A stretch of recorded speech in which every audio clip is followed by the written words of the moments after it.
KSEBയുടെ electric vehicle power പോയിന്റുകൾ പ്രവർത്തനക്ഷമമല്ല. അവിടെ പോകുന്ന ആളുകളാകെ വലഞ്ഞ് നട്ടം തിരിയുകയാണ് എന്ന് ഞാൻ കഴിഞ്ഞ ദിവസം ഒരു ഷോർട്ട് വീഡിയോ യൂട്യൂബിൽ ചെയ്തിരുന്നു. അപ്പോൾ നിരവധി എൻക്വയറികളൊക്കെയാണ് വന്നത്. നിരവധി ആളുകൾ എന്നെ വിളിച്ചിട്ട് പലരും പറഞ്ഞത് സങ്കടകരമായ അവസ്ഥയാണ്. KSEB ആണല്ലോ നമ്മുടെ സംസ്ഥാനത്ത് വൈദ്യുതി വിതരണം ചെയ്യുന്ന കമ്പനി, ബോർഡ്. അപ്പോൾ അവരുടെ ഇലക്ട്രിക് വെഹിക്കിൾ ചാർജിങ് സ്റ്റേഷൻ ആകുമ്പോൾ എപ്പോഴും പവർ ഉണ്ടാകും, എപ്പോഴും പ്രവർത്തന സജ്ജമായിരിക്കുമെന്നൊക്കെ പലരും ഗൂഗിളിൽ തിരഞ്ഞൊക്കെയാണ് KSEBയുടെ ഇത്തരം ഇലക്ട്രിക് വെഹിക്കിൾ ചാർജിങ് പോയിന്റുകളിൽ എത്തിച്ചേരുന്നത്. അവിടെ പോർട്ടുകൾ 4-5 ഒക്കെ ഉണ്ടാകും. സ്ലോ ചാർജിങ്, അതുപോലെ തന്നെ സ്പീഡ് ചാർജിങ് ഒക്കെ അവർക്ക് ചെയ്യാൻ കഴിയും. കാരണം KSEBയുടെ അംഗീകൃത കേന്ദ്രമാണല്ലോ, KSEB തന്നെയാണല്ലോ അതിൻ്റെ നടത്തിപ്പുകാർ എന്നുള്ള സന്തോഷത്തിലാണ് ഉപഭോക്താക്കൾ അവിടെ പോകുന്നത്. ശരിക്കു പറഞ്ഞാൽ ഒരു പരാതിക്കാരൻ പറഞ്ഞത് KSEBയെ വ്യഭിചരിച്ച് വേറെ ചില ആളുകൾ കാശ് വസൂലാക്കുന്ന രീതിയാണ് കണ്ടത്. എൻ്റെ പൊന്നു സ്നേഹിത, നിങ്ങൾ പറഞ്ഞത് വാസ്തവമാണ് എന്ന് പറഞ്ഞു.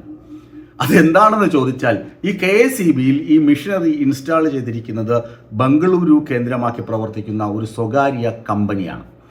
ആ കമ്പനിയാണ് ഇലക്ട്രിക് വെഹിക്കിൾ ചാർജിങ് പോയിന്റുകളിൽ KSEBയുടെ സ്ഥലം, അതുപോലെ തന്നെ അവരുടെ ഫെസിലിറ്റി എല്ലാം ഉപയോഗിച്ച് ഇതൊക്കെ സ്ഥാപിച്ചിരിക്കുന്നത്. അപ്പോൾ അവിടെ അവർ സ്ഥാപിച്ചിട്ടുണ്ട് മിഷനറീസ്. അതുപോലെ തന്നെ സ്വകാര്യ വ്യക്തികൾക്കും അവരിതുപോലെ സാധനങ്ങൾ കൊടുത്തിട്ടുണ്ട്. KSEBയിൽ ഇത് പ്രവർത്തനക്ഷമമല്ല.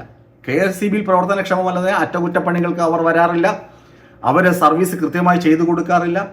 KSEBയുടെ സ്ഥലം അവർക്ക് വേണം. KSEB ഇതിനു വേണ്ടി ഏകദേശം ഒരു EV സ്റ്റേഷൻ സ്ഥാപിക്കുന്നതിന് 1 കോടിയോളം രൂപ ചെലവഴിച്ചു, അല്ലെങ്കിൽ ചെലവഴിച്ചിട്ടുണ്ടെന്നാണ് എനിക്ക് ലഭിച്ച വിവരം. ഒരു പക്ഷേങ്കിലും ഇതിൽ കൂടുതൽ ചെലവഴിച്ചിട്ടുണ്ടാകാം KSEB.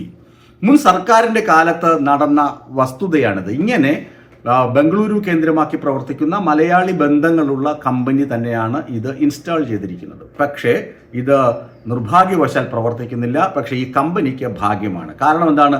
അവർ മെഷീൻ ഇൻസ്റ്റാൾ ചെയ്തപ്പോൾ അവർക്ക് ആവശ്യമായ പൈസ കിട്ടി. KSEB അവർക്ക് സ്ഥലം കൊടുത്തു, അവരുടെ മെഷീൻ കൊണ്ടുവയ്ക്കാനുള്ള എല്ലാ അവസരവും ഒരുക്കി കൊടുത്തു. നഷ്ടം KSEBക്കാണ്, പൈസ എല്ലാം ആ കമ്പനിക്ക് ലഭിച്ചു കഴിഞ്ഞു. അറ്റകുറ്റപ്പണി ചെയ്തില്ലെങ്കിലും അവർ ഹാപ്പിയാണ്. പക്ഷേ അതാണ് നേരത്തെ ആ സ്നേഹിതൻ വിളിച്ചു പറഞ്ഞല്ലോ, KSEBയെ വ്യഭിചരിക്കും. KSEBയെ മുന്നിൽ നിർത്തി പിന്നിൽ നിന്ന് പണം കൊയ്തു കൊണ്ടുപോകുന്ന സ്വകാര്യ കമ്പനി. അവർക്ക് ആവശ്യത്തിന് പൈസ ആയി കഴിഞ്ഞു, അതിനാൽ അവർ അറ്റകുറ്റപ്പണി നടത്താൻ വരുന്നില്ല. ഇതാണ് KSEBയിലെ പവർ പോയിന്റുകൾ പ്രവർത്തിക്കാത്തതിൻ്റെ പ്രധാന കാരണമെന്നാണ് ഞാൻ മനസ്സിലാക്കുന്നത്. മറ്റു കാരണങ്ങൾ വേറെയും ഉണ്ടാകാം. എന്നാൽ ഇതിൻ്റെ മറവിൽ സ്വകാര്യ ഏജൻസികൾ, ഞാൻ കൊട്ടിയത്തെ കാര്യമാണെന്ന് പറഞ്ഞു, സ്വകാര്യ ഏജൻസികളുടെ സ്ഥലത്ത് പോയി കഴിഞ്ഞാൽ ചിലപ്പോൾ ഇതേ കമ്പനി തന്നെയായിരിക്കും മിഷനറി വച്ചിട്ടുള്ളത്, മെഷീൻ ഇൻസ്റ്റാൾ ചെയ്തിട്ടുള്ളത്. അവിടെയൊക്കെ ചിലപ്പോൾ ഫാസ്റ്റ് ചാർജിങ് പോയിന്റുകളാകാം, ചിലപ്പോൾ സ്ലോ ചാർജിങ് പോയിന്റുകളാകാം. അതൊക്കെ പ്രവർത്തിക്കുന്നുണ്ട്. ചിലപ്പോൾ നിർഭാഗ്യവശാൽ അത് പ്രവർത്തിക്കാതെ ഇരിക്കുകയും ചെയ്താം. പക്ഷേ KSEBയുടെ പവർ സ്റ്റേഷൻ, EV ചാർജിങ് സ്റ്റേഷന് സമീപത്ത് തന്നെ സ്വകാര്യ EV ചാർജിങ് പവർ സ്റ്റേഷനുകളിലും പ്രവർത്തിക്കുന്ന സ്ഥലങ്ങൾ നമ്മുടെ നാട്ടിൽ ധാരാളമുണ്ട്. അവിടങ്ങളിലാണ് KSEB ഈ സ്റ്റേഷനെ അവഗണിച്ച് ഇട്ടിരിക്കുന്നത്. ഈ അവഗണിച്ചിട്ടിരിക്കുന്നതിലൂടെ സ്വകാര്യ വ്യക്തിയെ സഹായിക്കാനുള്ള ഒരു രഹസ്യ നീക്കവും രഹസ്യ ധാരണയും ഇവർ തമ്മിലുണ്ട് എന്നതാണ് വാസ്തവം. ഞാൻ ആ കൊട്ടിയത്തെ സ്വകാര്യ ഏജൻസിയുടെയും അതുപോലെ തന്നെ KSEBയുടെയും ഒക്കെ ഫോട്ടോസാണ് ഈ കാണിച്ചുകൊണ്ടിരിക്കുന്നത്. അപ്പോൾ ശരിക്കു പറഞ്ഞാൽ ധാരാളം ആളുകൾ, ഉപഭോക്താക്കൾ ഗൂഗിളിൽ തപ്പി KSEBയുടെ EV പവർ ചാർജിങ് സ്റ്റേഷനിൽ എത്തുമ്പോഴേക്കും അവർ നിരാശരായി മടങ്ങിപ്പോകുന്നു. ഇതിനെക്കുറിച്ച് അന്വേഷിക്കുമ്പോൾ KSEBക്ക് അറിയില്ല, ഉന്നത ഉദ്യോഗസ്ഥർക്ക് മാത്രമേ ഇത് സംബന്ധിച്ച് അറിയാവൂ എന്നാണ് കോൾ സെൻറ്ററിൽ നിന്നും പറയുന്ന മറുപടിയും.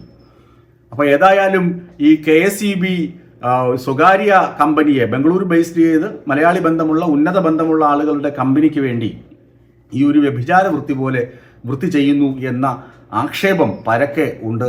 പുതിയ മന്ത്രി സണ്ണി ജോസഫ് ഇക്കാര്യങ്ങളൊക്കെ ഒന്ന് ശ്രദ്ധിക്കുമെന്ന് നമുക്ക് ന്യായമായും പ്രതീക്ഷിക്കാം.